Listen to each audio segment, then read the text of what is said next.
Unfortunately, House Carino no longer requires your services. You think you can replace me? I want what's best for the Imperium. And that is to wipe out every trace of you and your sisters from our worlds. Take out your blade. Now drive it into your throat.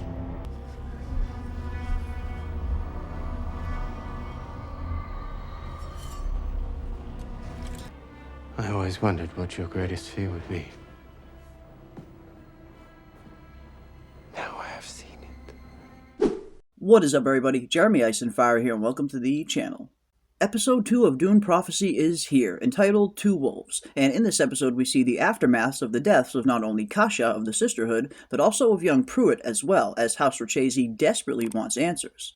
And the title Two Wolves, I get the feeling, is most likely pertaining to the two wolves that are going to be facing off this season, and the highly anticipated meeting of Desmond Hart and Valya Harkonnen.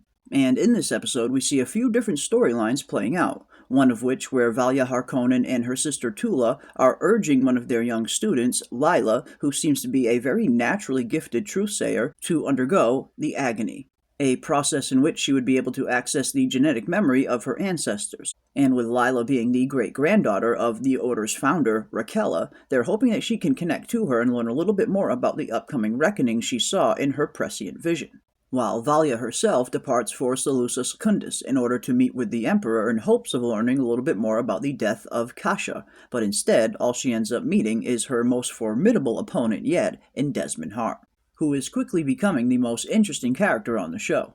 The episode starts off with Valya and Tula discussing approaching Lila about her performing the agony and the risks that it entails, especially with Lila being the granddaughter of Dorothea, whom Valya Harkonnen kills in the first episode using the voice. Meanwhile, back at the palace, House Rachesi is furious over the death of his son, of which Natalia, the Emperor's wife, is blaming on the AI technology his son brought to the wedding, which, if nothing else, is a plausible enough scapegoat until they find some more information as to what really happened here, of which they later do, as Desmond Hart not only admits to the deed, but also admits that he is in possession of a new power after surviving his attack by the sandworm, pointing out that he knows the Emperor wanted this to happen deep down. And even though Emperor Carino appears conflicted on first glance, you can certainly tell that this is something that he wanted, as he was very much against this wedding happening from the beginning. But while the Emperor is still clearly conflicted and certainly doesn't want to admit to himself that this is indeed what he wanted Desmond to do, he orders Desmond arrested, but also orders his men to keep it quiet as well. Back at the Sisterhood, Tula informs Lila of the incoming reckoning, but instead of ordering Lila to do it as Valya suggested, she is leaving the decision up to Lila, as it comes at a great personal risk. And not only is Lila conflicted, as she knows that the agony is something that sisters usually prepare for years in advance, but Tula herself is also very conflicted as well, as she looks upon Lila as her own daughter, and someone that she clearly deeply cares for. And one thing we have noticed is a little bit of an underlying tension or a push and pull between Valya and her sister Tula, where at times they are not always of one mind in terms of strategy and how to approach problems.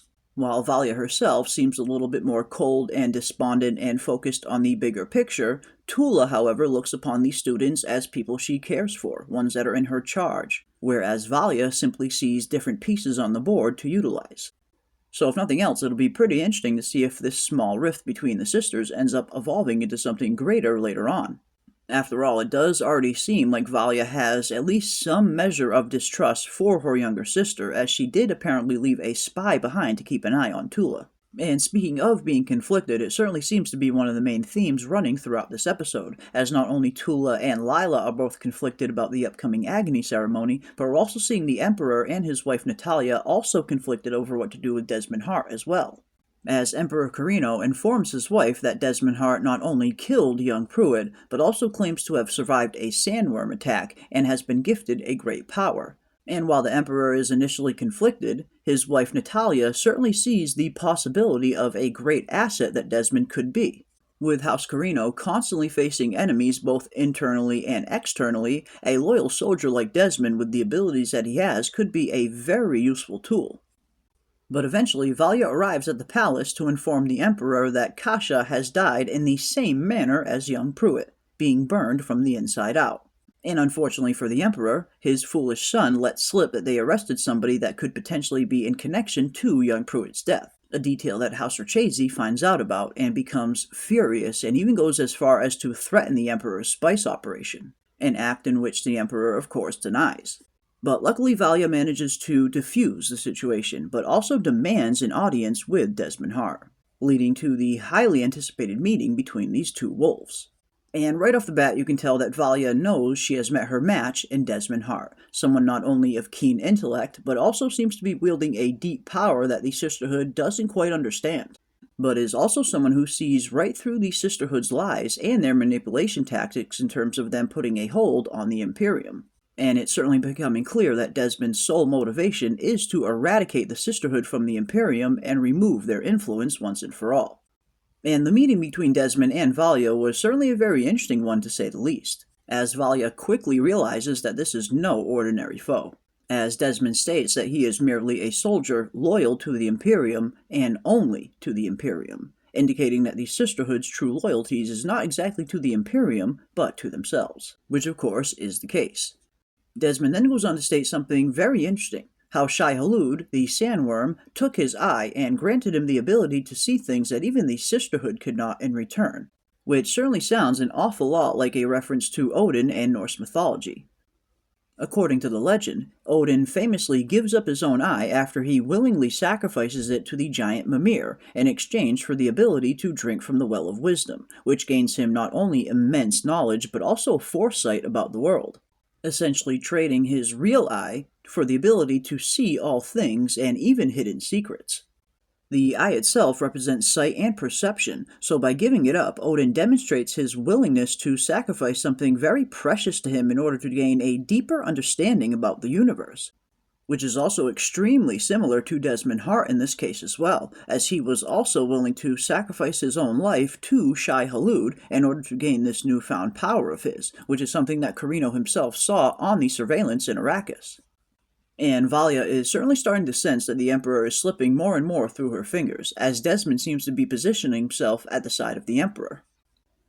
We also begin to learn a little bit more about the growing insurgency that Desmond warned the Emperor about in Episode 1, as the rebellion seems to be closer to home than Carino first realized, as it's revealed in this episode that Kieran Atreides, the swordmaster of the Emperor, is working for the rebellion, mapping out the royal palace and providing schematics. But Kieran certainly needs to be very cautious on how he plays this position, as it's also revealed in this episode that a member of the rebellion is a secret member of the Sisterhood as well, one who reveals to Valya that Kieran Atreides is working for the rebellion, which if nothing else gives Valya a very valuable card to play with the Emperor to help gain his trust, and on a more personal note, help strike a blow against House Atreides, which was responsible for House Harkonnen's disgrace at the end of the Machine Wars, something I imagine she still hasn't forgotten about.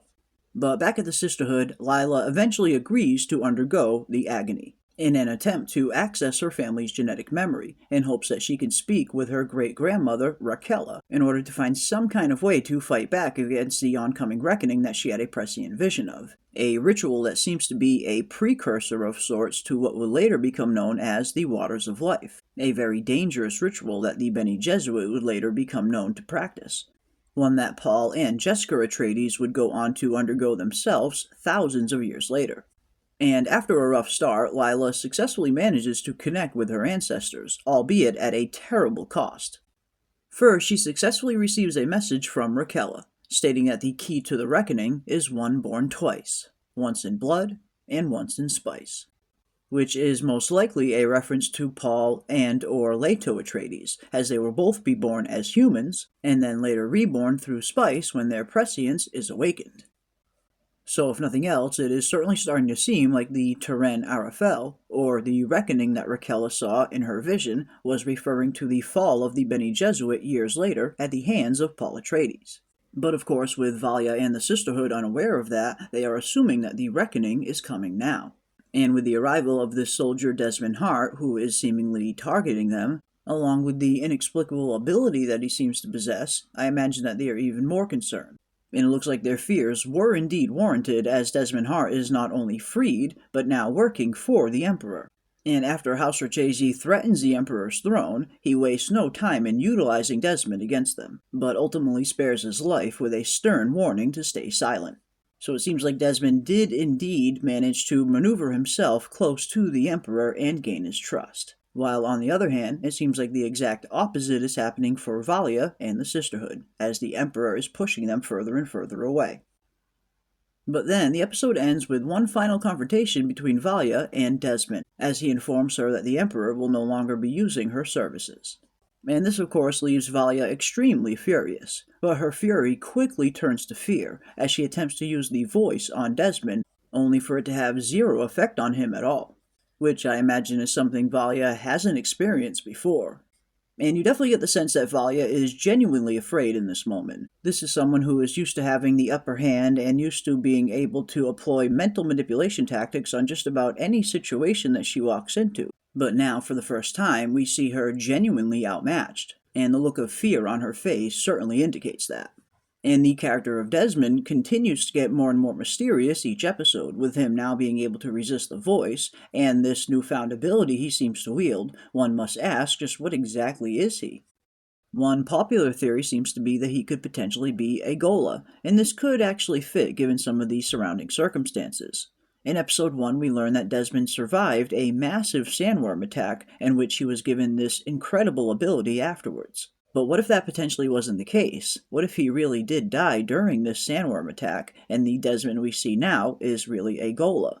A Ghola in the Dune universe is a genetically engineered artificial human that can be reconstructed by as little as only a single cell from the original being. And once awakened, they would remember their entire past lives from their original selves. Could the real Desmond potentially really have died on Arrakis and was replaced by this Ghola? And if so, who exactly created it and why? And where did it come across this ability? And speaking of his ability, it seems to work an awful lot like some form of telekinesis. And one thing we do know that has a similar telekinetic ability are the sorceresses from the planet Rosek. But part of me still can't help but wonder if this isn't some form of advanced technology and not exactly an ability at all. After all, not only did Desmond kill Pruitt at the palace, but simultaneously, half a universe away, Kasha was killed in the exact same manner, which could potentially point to this being more technological in origin as opposed to some unknown ability. But at this point, it's hard to tell, and even harder to tell where Desmond's true loyalties lie. Does he truly want to get close to the Emperor solely to take out the Sisterhood, or does he have a deeper loyalty yet to be revealed, like working with the Fremen? Or potentially working for the insurgency itself. But either way, I'm really looking forward to seeing where Marcus Hart is going to go next, as he is undoubtedly the most intriguing character on the show.